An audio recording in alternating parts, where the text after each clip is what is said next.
What's up les gars, c'est votre Blacky et on se retrouve pour une nouvelle Blacky News. Ça date que j'ai pas fait une vidéo où je parlais de rappeurs. Dans cette vidéo, on va parler de Lil Pump qui a manqué de respect à Juice WRLD.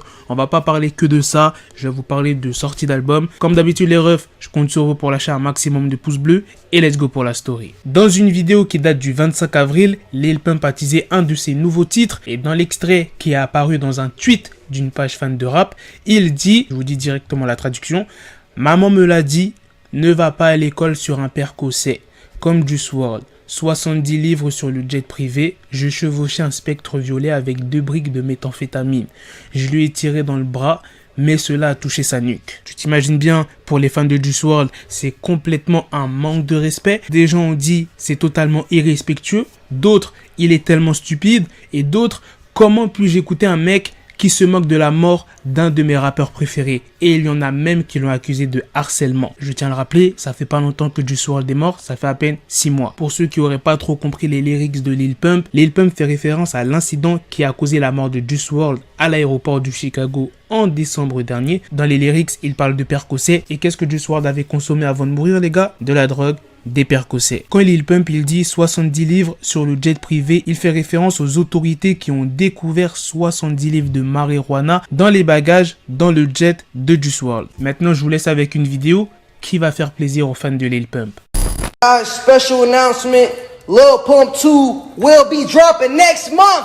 Bitch, get it! En gros, il dit, j'ai une annonce spéciale, Lil Pump 2 va drop le mois prochain. Voilà, pour ceux qui attendent des sons de Lil Pump, vous allez être servis. Ensuite, il y a une autre annonce d'un album, celui de DaBaby. Oui, vous avez bien entendu, DaBaby, alors qu'il vient à peine de sortir son album. DaBaby a fait un petit passage dans l'émission de radio Débro Darden et il a confirmé les rumeurs, affirmant qu'il sortirait un deuxième album cette année. Ça fait moins de 2 semaines, Blame It On Baby, et il annonce déjà un autre album cette année. Pour ceux qui ne savent pas, DaBaby a à peu près 15 projets à son actif en 6 ans seulement. Son album qu'il a dévoilé le 17 avril, il est à la première place du top album du Billboard et il s'est écoulé à 125 000 exemplaires lors de la première semaine.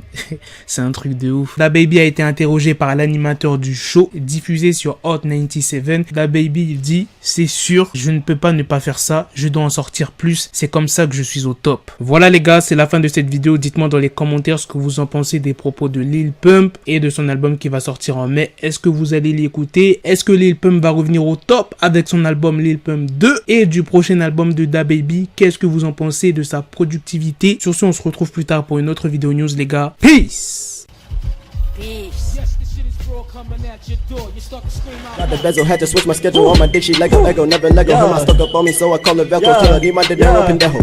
Him at Metro, if it's about the peso, like it's Go Diego, make it right on schedule. Got a pistol on me with the dick, extendo bitches in the back, just like a fucking echo. Ay, that bitch told me you got pencil dick. She grip on my dick like a selfie stick. I got a big gun, I need help with it. To wet your babe up, Michael fell with it.